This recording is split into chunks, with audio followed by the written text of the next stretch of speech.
I was not in a hurry that morning.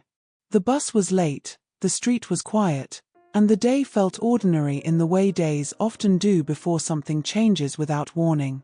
I noticed the wallet only because it was lying slightly open, just enough to catch my eye. Brown leather. Worn at the edges. The kind that has been carried for years. For a moment, I thought about leaving it there.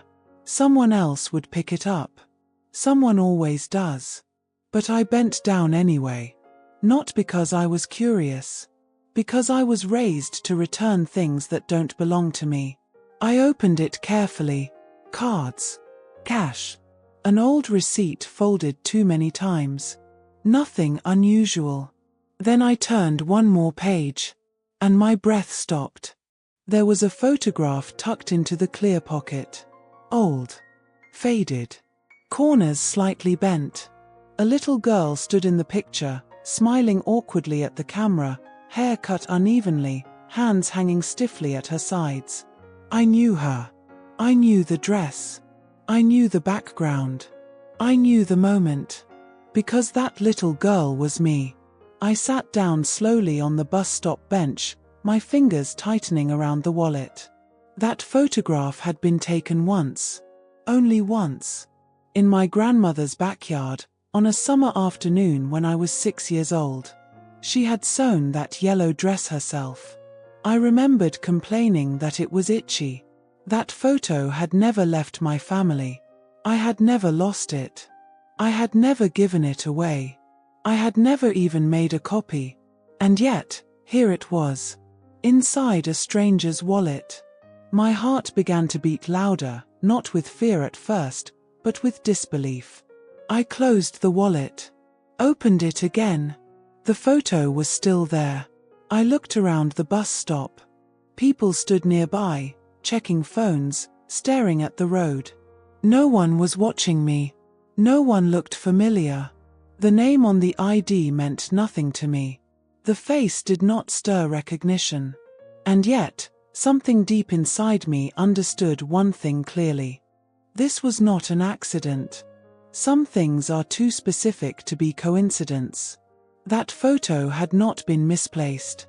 It had been carried. And whoever owned that wallet knew exactly who I was long before I knew anything about him. I sat there longer than I meant to. The bus came and went. People climbed on, people climbed off. I stayed where I was, the wallet resting in my lap, my thumb pressed against the edge of the photograph as if touching it might explain how it had traveled so far from my childhood. The sensible thing would have been to hand it to the driver. Or take it to the police station. Or leave it on the bench and walk away. But once you recognize your own past in someone else's hands, sense stops being simple. I checked the address on the ID. It was close. Much closer than I expected. Just a few streets away, in a neighborhood I passed through all the time without thinking. I told myself I would only return the wallet. That I wouldn't ask questions. That I wouldn't stay long. That I wouldn't let curiosity pull me somewhere I wasn't ready to go. Even as I stood up, I knew none of that was true. The walk felt heavier than it should have. Every step gave my thoughts time to race ahead of me. Memories I hadn't touched in years began to surface. My grandmother's yard. The chipped blue fence. The smell of soap and sunlight. I couldn't remember who had taken the picture. I had always assumed it was my mother or grandmother. Now, I wasn't so sure. The house on the ID was small and quiet, with curtains drawn halfway across the windows. It didn't look threatening. It didn't look unusual. It looked lived in. I stood at the door longer than necessary, listening. A radio played softly inside. Some old song I couldn't place. I knocked. Footsteps approached, slow and careful. The door opened, and a man stood there who looked older than I expected. Late 60s, maybe early 70s. Grey hair, thinning. Shoulders slightly bent, as if life had leaned on him longer than it should have. "Yes," he said. "I think this belongs to you," I replied, holding out the wallet. Relief crossed his face immediately. "Oh," he said softly. "Thank you. I didn't even realize I'd dropped it." He reached for it, then stopped. His eyes lifted to my face. Something changed. Not surprise. Recognition. It was subtle, but unmistakable. "You're very kind," he said, taking the wallet. "Would you like to come in for a moment?" Every part of me wanted to refuse. But something else, quieter and steadier, told me this moment wasn't random. "I won't stay long," I said. Inside, the house smelled like tea and old books. The kind of smell that means someone spends a lot of time alone. Photographs lined one wall, neatly framed. I tried not to look. I failed. Halfway down the wall, I saw it. Another photo of me. Older than the one in the wallet. Still a child. Standing near the same blue fence. My knees weakened. He followed my gaze. "You noticed," he said. "Yes," I replied. He didn't apologize. He didn't explain. He only said, "I've been wondering when this day would come." That was when I understood something important. He had not lost the wallet by accident. And finding my childhood photo had not been chance. This meeting had been waiting, quietly, for years. I sat there longer than I meant to. The bus came and went.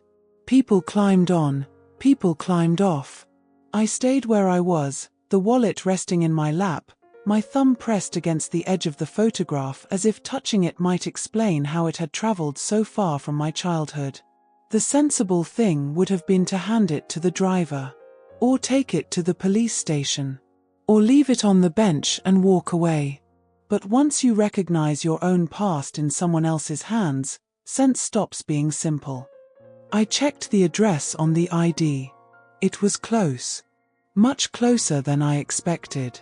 Just a few streets away, in a neighborhood I passed through all the time without thinking. I told myself I would only return the wallet. That I wouldn't ask questions. That I wouldn't stay long. That I wouldn't let curiosity pull me somewhere I wasn't ready to go. Even as I stood up, I knew none of that was true. The walk felt heavier than it should have. Every step gave my thoughts time to race ahead of me. Memories I hadn't touched in years began to surface. My grandmother's yard. The chipped blue fence. The smell of soap and sunlight. I couldn't remember who had taken the picture. I had always assumed it was my mother or grandmother. Now, I wasn't so sure. The house on the ID was small and quiet, with curtains drawn halfway across the windows. It didn't look threatening. It didn't look unusual. It looked lived in. I stood at the door longer than necessary, listening. A radio played softly inside. Some old song I couldn't place. I knocked. Footsteps approached, slow and careful. The door opened, and a man stood there who looked older than I expected. Late 60s, maybe early 70s. Grey hair, thinning. Shoulders slightly bent, as if life had leaned on him longer than it should have. "Yes," he said. "I think this belongs to you," I replied, holding out the wallet. Relief crossed his face immediately. "Oh," he said softly. "Thank you. I didn't even realize I'd dropped it." He reached for it, then stopped. His eyes lifted to my face. Something changed. Not surprise. Recognition. It was subtle, but unmistakable. "You're very kind," he said, taking the wallet. "Would you like to come in for a moment?" Every part of me wanted to refuse. But something else, quieter and steadier, told me this moment wasn't random. "I won't stay long," I said. Inside, the house smelled like tea and old books. The kind of smell that means someone spends a lot of time alone. Photographs lined one wall, neatly framed. I tried not to look. I failed. Halfway down the wall, I saw it. Another photo of me. Older than the one in the wallet. Still a child. Standing near the same blue fence. My knees weakened. He followed my gaze. You noticed, he said. Yes, I replied. He didn't apologize. He didn't explain. He only said, I've been wondering when this day would come. That was when I understood something important. He had not lost the wallet by accident. And finding my childhood photo had not been chance. This meeting had been waiting, quietly, for years. When he said my mother's name, the room felt smaller. Not because I doubted him. Because I trusted her. My mother was careful in ways I had always taken for granted. She locked doors twice. She memorized schedules. She noticed things before anyone else did. She didn't keep secrets lightly. You're mistaken, I said, even though my voice sounded unsure. My mother would never allow someone to watch me without my knowing. He nodded, as if he had expected that response. She didn't allow it easily, he said. And she didn't allow it forever. I folded my arms, trying to steady myself. Then start from the beginning, I said. Please. He leaned back and looked toward the window, as if the years were written somewhere outside. I knew your father before you were born, he said. We worked together for a short time. My father died when I was 3, I replied. Yes, he said softly. That's what you were told. I felt a tightness in my chest. I'm not saying he didn't die, he continued quickly. I'm saying there was more happening around him than you were given. He spoke slowly, choosing each word with care. He became involved in something he thought he could manage, he said. Nothing dramatic at first. Small responsibilities. Watching the wrong people for the right reasons. What does that mean? I asked. It means he saw things he wasn't meant to, he said. And when he tried to step away, he knew the distance might not be respected. I shook my head. You're saying he was afraid, I said. Yes, he replied. And when he was afraid, he planned. I waited.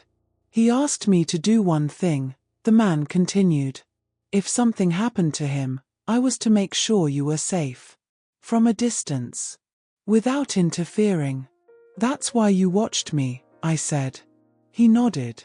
Your mother knew, he added. And she hated it. That part felt true in a way I couldn't explain. She agreed only until you were old enough to be seen as ordinary, he said. After that, she made me promise to disappear completely. And you did? I asked. Yes, he replied. I stopped taking new photos. I stopped following your routines. I stayed away. I thought about the wall of photographs. All ending at the same age. You kept the old ones, I said. I did, he admitted. Not to intrude. To remember. I sat down again, slowly. Why didn't she ever tell me? I asked. He looked at me with something like compassion. Because she believed forgetting would protect you, he said. And because some truths don't feel safe until you are old enough to choose how to carry them. The room fell quiet. I felt something shift inside me. Not collapse. Rearrangement. This wasn't a story about someone watching me. It was a story about people making choices they believed were necessary. And I knew then that I couldn't leave without hearing the rest. Because whatever my mother had tried to bury, it had followed me quietly for years. And now, it was asking to be seen. I stayed longer than I meant to. The tea on the table grew cold, untouched. Outside, the afternoon light shifted slowly, like it had all the time in the world. Inside, my childhood was being rearranged piece by piece. I grew up thinking my life was simple, I said finally. Safe. Ordinary. He nodded. That was intentional, he said. Ordinary lives don't attract attention. That sentence settled heavily in my chest. You keep talking about protection, I said. Protection from what? He exhaled slowly. From people who don't like unfinished business, he replied. From the kind of past that doesn't stay buried unless it's watched carefully. I thought of my father, of how little I remembered him, of how my memories felt like fragments instead of scenes. What happened to him? I asked. The man looked down at his hands. He tried to leave, he said. And when people like that try to leave, the exit is rarely peaceful. But he died, I said. That's what I was told. He did, the man replied. But the reason was simplified. Simplified. I swallowed. Your mother chose the version that let you grow up without fear, he continued. She chose quiet over accuracy. For the first time, I didn't feel angry. I felt tired. Tired of stories that were softened for my sake. Tired of truths that arrived late. Why keep the photos? I asked again. Why keep proof of me? He looked at the photograph still in my hand. Because I needed to know the promise mattered, he said. That you were still safe. Still smiling. I stood and walked to the window. Outside, a child rode past on a bicycle, laughing loudly, carefree. I had been that child. Unaware that my safety had been guarded from the edges. I don't know what to do with this, I said. You don't have to do anything, he replied. Knowing is enough. I turned back to him. Then why let me find the photo? I asked. He hesitated. Because secrets don't age well, he said. And because I won't be around forever. That stopped me. I didn't want someone else telling you, he added. Someone who wouldn't be careful. The weight of his words pressed down slowly. I picked up the wallet and handed it back to him. You can keep this, I said. But I want the photos. He nodded. That's fair, he said. When I stepped back outside, the air felt heavier and clearer at the same time. I didn't know what I would say to my mother, or if I would say anything at all. But I knew one thing. The story I grew up with had never been false. It had just been incomplete. And now, there was no turning back. I didn't drive straight home. I couldn't. My hands were steady on the steering wheel, but my thoughts were scattered, overlapping, refusing to line up neatly. The streets I had driven 1,000 times felt unfamiliar, like I was seeing them through a layer of glass. Everything looked the same. Nothing felt the same. I parked near a small park and turned the engine off. The quiet inside the car was loud. I could hear my own breathing, uneven and slow, as if my body was trying to catch up with my mind. I took the photographs out of my bag. My photographs. I laid them across the passenger seat, studying them the way you study something precious after almost losing it. The yellow dress. The blue fence. The awkward smile I barely remembered having. This time, I noticed things I had never seen before. A shadow in the corner of one photo. A reflection in a window behind me. A presence just outside the frame. Not threatening. Careful. Watching. A strange sadness rose in me then. Not for myself. For my parents. For my mother, who had carried this alone. For my father, who had believed distance was the safest form of love. I thought about how heavy that choice must have been. To decide that staying visible could cause harm. To believe that disappearing might protect the people you loved most. I started the car again and drove home slowly. That night, sleep didn't come easily. Every memory felt altered, as if someone had adjusted the lighting. The rules my mother had set suddenly made sense. Be home before dark. Don't tell people too much. Always trust your instincts. I had thought those were habits. Now I saw them as armor. By morning, I knew I had to talk to her. Not to accuse. Not to confront. To understand. I made tea and waited until she sat across from me at the kitchen table, the way she always did when something important was about to be said. There's something I need to ask you, I said. She looked at me carefully. Not surprised. Just tired. I placed one of the photographs on the table between us. Her hand froze. She didn't ask where I got it. She didn't deny it was me. She closed her eyes and whispered, "So you finally met him." In that moment, I understood something that shifted everything. This story did not belong to one stranger. It belonged to my family. And now, it was finally being spoken out loud. She didn't reach for the photograph right away. It lay on the table between us, a small square of paper holding years of quiet decisions. Her hands stayed folded in her lap, fingers pressed together, the way she always did when she was choosing her words carefully. "I hoped it wouldn't come this way," she said softly. "Come what way?" I asked. "Through you finding out on your own," she replied. "I wanted it to stay behind you." I waited. I had learned, in just a single day, that rushing the truth only made it retreat. "He was a friend of your father's," she said. "Not a close one, but someone he trusted when trust was already hard to give." I nodded. "He was afraid," she continued. "Your father. He never said it out loud, but I saw it in the way he watched the door, in the way he listened for sounds that weren't there." She finally reached for the photograph and traced the edge with her thumb. "When he died, I thought the fear would die with him," she said. "But fear has a way of lingering." "You agreed to let someone watch me," I said gently. "Yes," she replied. "And I hated myself for it." That surprised me. "I hated the idea of another pair of eyes on you," she said. "But I hated the idea of losing you more." She looked up then, her eyes clear and steady. "I didn't let him come close," she added. "I didn't let him speak to you. I made sure you never knew." "Why?" I asked. "Because I wanted you to grow up ordinary," she said. "I wanted your fears to be normal ones. School. Friends. Falling down and getting back up." Her voice softened.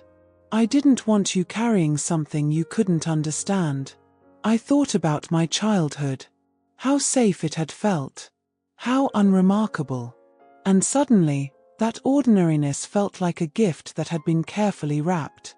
"Why didn't you ever tell me later?" I asked. She sighed. "Because every year that passed, it felt less necessary," she said. "You were happy. You were strong. Telling you would have reopened doors I spent years closing." She paused. "And because I was afraid you would see me as weak." I shook my head. "I don't," I said. She smiled faintly. "I know that now." We sat there in silence for a long time. Not the uncomfortable kind. The kind that comes when something heavy has finally been set down.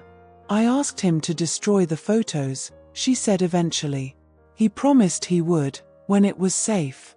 "He didn't," I said. "No," she agreed. "But I think part of him needed proof that the promise mattered." I understood that more than I expected. When I stood to leave, she reached for my hand. "Be careful," she said. "Not of him. Of what knowing might change inside you." I nodded. Because she was right. Truth doesn't only fill in gaps. It rearranges your life. And as I walked away that day, I understood something clearly. Finding my childhood photo in a stranger's wallet wasn't the beginning of this story. It was the moment the ending started to take shape. After that conversation, life didn't pause for me. It never does. The next morning arrived like any other. The light came through the window the same way. The street sounded the same. My phone buzzed with the same ordinary messages. But I felt different inside all of it. It was like discovering a hidden room in a house you've lived in your whole life. The walls hadn't moved. The furniture was the same. But now you knew there was more space behind them. I began noticing small things. How my mother always chose the same routes when we went out. How she disliked photographs taken by strangers. How she insisted on meeting people properly before trusting them. These habits had once felt excessive. Now, They felt intentional. I realized my childhood hadn't just been calm by chance. It had been protected. That understanding didn't make me feel watched. It made me feel cared for. I thought about the man again. Not with fear, and not with anger. With curiosity mixed with something close to compassion. He hadn't looked like someone who enjoyed carrying secrets. He looked like someone who had carried a promise for too long. A few days passed without contact from him. I didn't reach out either. For the first time since finding the wallet, I didn't feel pulled toward answers. I felt settled, as if the truth had found the place it needed inside me. One evening, I took out the old photo album from my closet. The one I hadn't opened in years. I sat on the floor and flipped through it slowly. Birthdays. School events. Blurry pictures of family gatherings. Then I saw it.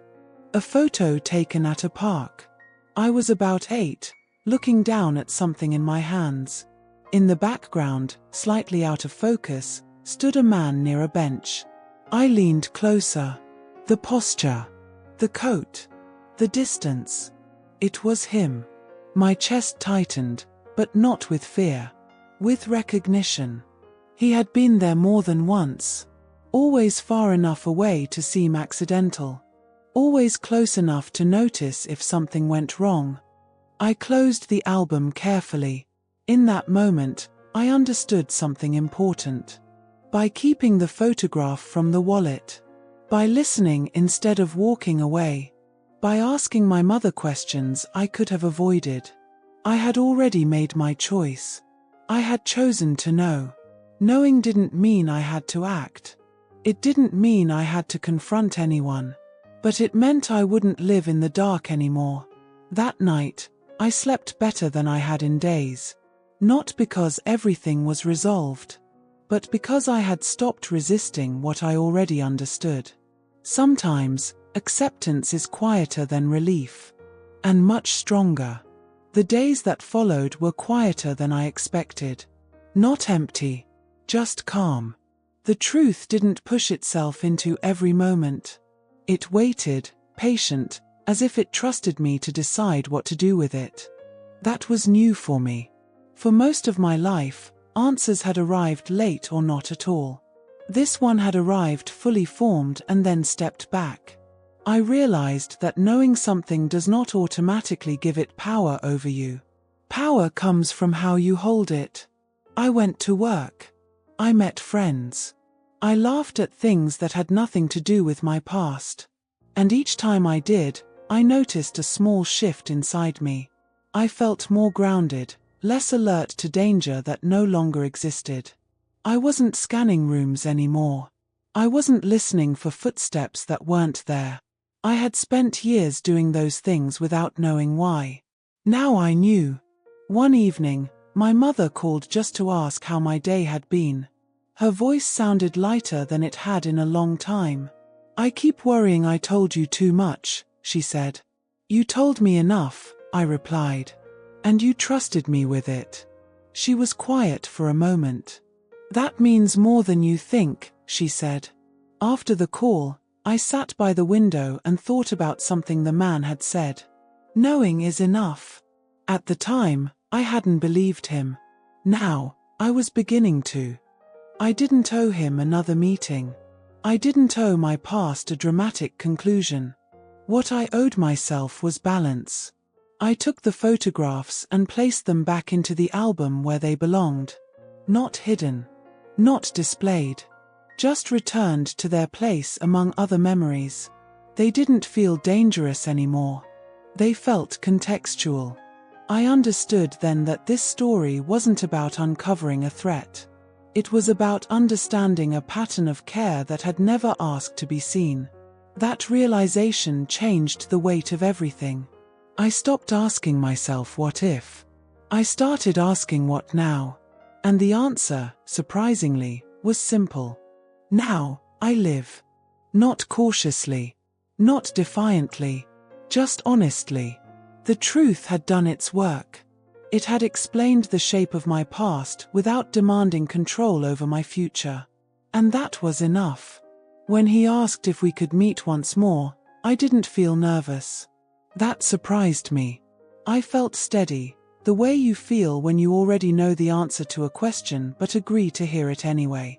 We chose a small cafe near the river. Neutral ground. Public. Quiet enough to talk without feeling watched. He was already there when I arrived, sitting near the window, hands wrapped around a cup that had probably gone cold. He stood when he saw me, then stopped himself, unsure. "Thank you for coming," he said. "Thank you for asking carefully," I replied. We sat. For a moment, neither of us spoke. There was no urgency in the silence. No pressure to fill it. It felt like a pause placed exactly where it belonged. "I wanted to say something," he began. "And then I'll leave the rest to you." I nodded. "I never meant to keep parts of your life," he said. "I only meant to keep the promise." "I understand that now," I replied. He looked relieved, not because he was forgiven, but because he was understood. "I know finding the photo must have been frightening," he said. "I'm sorry for that. It startled me," I said honestly. "But it also gave me answers I didn't know I was missing." He smiled faintly. "I hoped it might," he said. We talked for a while about ordinary things. The river. The weather. Books we both liked. It felt strangely normal, like two people whose lives had brushed past each other without ever fully intersecting. "I won't contact you again," he said finally. "Unless you choose to." "That feels right," I replied. He nodded, as if he had been waiting to hear those words. When we stood to leave, he hesitated. "I'm glad you grew up safe," he said. That was all that mattered. "So am I," I replied. And I meant it. We didn't shake hands. We didn't hug. We simply walked away in opposite directions. It didn't feel like an ending. It felt like something being put back where it belonged. When he asked if we could meet once more, I didn't feel nervous. That surprised me. I felt steady, the way you feel when you already know the answer to a question but agree to hear it anyway. We chose a small cafe near the river. Neutral ground. Public. Quiet enough to talk without feeling watched. He was already there when I arrived, sitting near the window, hands wrapped around a cup that had probably gone cold. He stood when he saw me, then stopped himself, unsure. "Thank you for coming," he said. "Thank you for asking carefully," I replied. We sat. For a moment, neither of us spoke. There was no urgency in the silence. No pressure to fill it. It felt like a pause placed exactly where it belonged. "I wanted to say something," he began. "And then I'll leave the rest to you." I nodded. "I never meant to keep parts of your life," he said. "I only meant to keep the promise." "I understand that now," I replied. He looked relieved, not because he was forgiven, but because he was understood. "I know finding the photo must have been frightening," he said. "I'm sorry for that. It startled me," I said honestly. "But it also gave me answers I didn't know I was missing." He smiled faintly. "I hoped it might," he said. We talked for a while about ordinary things. The river. The weather. Books we both liked. It felt strangely normal, like two people whose lives had brushed past each other without ever fully intersecting. "I won't contact you again," he said finally. "Unless you choose to." "That feels right," I replied. He nodded, as if he had been waiting to hear those words. When we stood to leave, he hesitated. "I'm glad you grew up safe," he said. That was all that mattered. "So am I," I replied. And I meant it. We didn't shake hands. We didn't hug. We simply walked away in opposite directions. It didn't feel like an ending. It felt like something being put back where it belonged. As the weeks went on, I found myself thinking less about what had been hidden from me and more about what had been given. That shift surprised me. For a long time, I believed protection always came with explanation. That if someone loved you enough, they would tell you everything, even the things that frightened them. Now I understood that protection sometimes looks like silence. Not the kind that erases you. The kind that stands in front of you quietly. I thought about my mother again. About how many nights she must have stayed awake listening for sounds she never let me hear. How many decisions she made without ever knowing if they were the right ones, only knowing they felt necessary. I thought about my father, too. About the weight of realizing that the safest thing he could do was step back and let others watch from the edges. That kind of choice leaves a mark, even if no one ever sees it. And I thought about myself. How I had grown up believing safety was normal. How I had trusted my world without knowing why. That trust had shaped me more than any explanation ever could have. I realized then that the past hadn't been hiding danger from me. It had been holding danger away. There was a difference.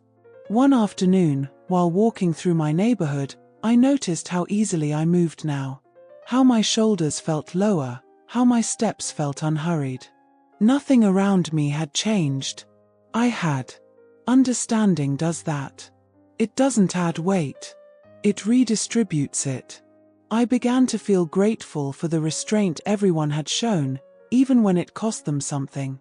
Even when it left them misunderstood. Gratitude didn't erase the confusion or the sadness completely, but it softened their edges. I stopped asking myself what my life would have been like if I had known earlier. That question no longer mattered. Earlier might have broken the calm that allowed me to grow. Now was the right time. That thought brought me peace. The photograph that had started all of this stayed in the album, where it belonged. I didn't frame it. I didn't hide it. It simply existed, part of a story that no longer needed my constant attention. Sometimes, in quiet moments, I would think back to the bus stop. To the moment I almost walked past the wallet.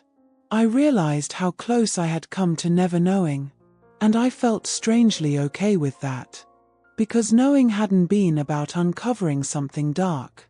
It had been about understanding something gentle that had shaped me without my consent. That understanding didn't demand anything from me. It simply asked me to live freely now. And I did. There was a quiet moment one evening when I realized I no longer felt divided. Before all this, I had carried two versions of myself without knowing it. The one who lived forward, making choices, building routines, trusting the world. And the one who stayed slightly turned toward the past, alert to something unnamed. Now, those two parts felt aligned. I wasn't discovering a new identity. I was reclaiming a whole one. I thought about the girl in the yellow dress.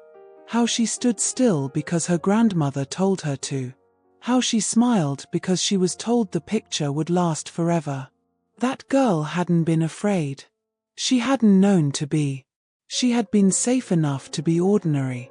I understood then that identity isn't built only by what you know. It's built by what you're spared from knowing until you're ready. I didn't feel betrayed by the timing of the truth anymore. I felt respected by it. Everyone involved had waited, not because they wanted control, but because they believed time itself was a kind of protection. And they were right. I noticed how this understanding began to change the way I related to people around me. I listened more. I assumed less. I stopped demanding explanations where patience would do more good. When someone hesitated before answering a question, I no longer saw avoidance. I saw care. I realized that curiosity, unchecked, can sometimes be a form of pressure. And peace often comes from letting questions rest where they land. I didn't lose my desire to understand the world. I refined it. I learned the difference between needing to know and wanting to know. Between truth that heals and truth that simply satisfies. That distinction mattered. I also began to think about legacy, not in a dramatic way, but in small, human terms. What do we leave behind without meaning to? What habits, what silences, what quiet protections travel forward through generations? My parents had left me something invisible but powerful. A sense that the world could be trusted. That gift had shaped every choice I made as an adult. And now that I understood where it came from, I felt a deeper responsibility to pass it on carefully, honestly, and without fear. The past no longer felt like a place I needed to revisit. It felt like a foundation I could finally stand on without questioning its strength. And in that steadiness, I found something I hadn't expected. Contentment. Not excitement. Not relief. Contentment. The kind that doesn't announce itself. The kind that stays. There were still questions I could have asked. Names I could have traced. Details I could have pressed for. Versions of the past I could have demanded to hear. I chose not to. That choice felt important. For a while, I struggled with it. Part of me worried that by not asking everything, I was being careless. That I was letting pieces of my story slip away unfinished. But then I realized something simple and grounding. Not every unanswered question is a loss. Some are boundaries. I didn't need to know every place the man had stood while watching from a distance. I didn't need to know the exact words my parents used in conversations meant to keep me safe. I didn't need to know how close danger ever truly came. What mattered was this. It didn't reach me. That wasn't luck. That was effort. I began to see restraint as an act of love. Not the dramatic kind that demands recognition, but the quiet kind that works in the background and leaves no marks. There is a kind of curiosity that keeps you awake at night, always reaching backward. And there is a kind of wisdom that knows when to stop reaching and start living. I chose the second. That decision didn't feel like giving something up. It felt like choosing myself. I noticed how rarely the past came up in my thoughts now. When it did, it arrived calmly, without urgency. It felt like remembering a story someone once told me, not one I was still trapped inside. I could talk about it without tightening my jaw. I could think about it without scanning for danger. That told me everything I needed to know. I hadn't just learned the truth. I had integrated it. One afternoon, while sorting through old paperwork, I came across a note my mother had written years ago. It was small, tucked into a book. Safety is not silence. It's timing. I stared at that line for a long time. She had always known. And now, so did I. The doors I chose not to open didn't feel like missed opportunities. They felt like doors that had done their job and could now remain closed without fear. Because I wasn't walking away from the truth. I was walking forward with it. I used to believe endings had to announce themselves. That there would be a moment when everything clicked into place and a voice inside me would say, "This is it." But the ending of this story didn't come that way. It came quietly. So quietly that I almost missed it. One morning, weeks after everything had settled, I realized I hadn't thought about the wallet in days. Not the bus stop. Not the photograph tucked where it didn't belong. Not the shock of seeing my own childhood looking back at me from a stranger's hands. The memory was still there. It just wasn't calling me anymore. I understood then that closure isn't an event. It's a state. It's the moment when a story stops demanding your attention and allows you to live alongside it without being pulled backward. I thought again about that little girl in the yellow dress. About how she trusted the adults around her without question. About how she believed the world was steady because it felt steady. She hadn't been wrong. The world had been held steady for her. Not by accident. By intention. I felt a wave of gratitude that surprised me with its depth. Gratitude for choices made quietly. For fears carried silently so I wouldn't have to carry them too soon. For people who stayed in the background instead of stepping into the light. Those kinds of choices rarely get recognition, but they shape lives. I didn't feel the need to tell this story to everyone. It wasn't a secret, but it also wasn't a warning. It was simply a piece of understanding that belonged to me. I carried it lightly. The photograph stayed in the album. The album stayed on the shelf. The shelf stayed where it always had been. Nothing needed to be moved anymore. One afternoon, while passing the same bus stop where it had all begun, I paused for a moment. The bench was empty. The pavement clean. People came and went without noticing anything unusual. I smiled to myself. Not because I wanted the moment to repeat. Because I didn't. The story had done what it came to do. Finding my childhood photo in a stranger's wallet didn't uncover danger. It uncovered care. It didn't expose betrayal. It revealed patience. And it didn't change who I was. It explained why I had always felt safe enough to become myself. Some stories arrive late. Some truths wait for the right season. And when they finally appear, they don't always ask us to act. Sometimes, they simply ask us to understand. That was enough for me. The past no longer followed me. It walked beside me for a while, then gently stepped back. And in that space, life continued ordinary, steady, and finally free. After the story found its quiet ending, I expected a kind of emptiness to follow. People often say that once a long question is answered, there's a hollow space where the wondering used to live. I prepared myself for that feeling. It didn't come. What came instead was space. Not the empty kind. The usable kind. The kind that lets you breathe deeper without realizing you were holding your breath before. I noticed it in small moments. Standing in line without checking who was behind me. Sitting in silence without replaying conversations in my head. Making plans without wondering if something unseen might interrupt them. For the first time, my life felt uninterrupted. I began to understand that I hadn't just been living carefully. I had been living slightly sideways, as if part of me was always angled toward something unresolved. Now, I was facing forward. That shift was subtle, but it changed everything. I didn't become reckless. I didn't become careless. I became present. I found myself enjoying ordinary things more deeply. Morning light through the window. The sound of a kettle boiling. Conversations that didn't lead anywhere important. Ordinary life stopped feeling like something fragile that could be disturbed. It felt solid. I realized then that safety isn't only about protection from harm. It's about permission to relax. And that permission had finally arrived.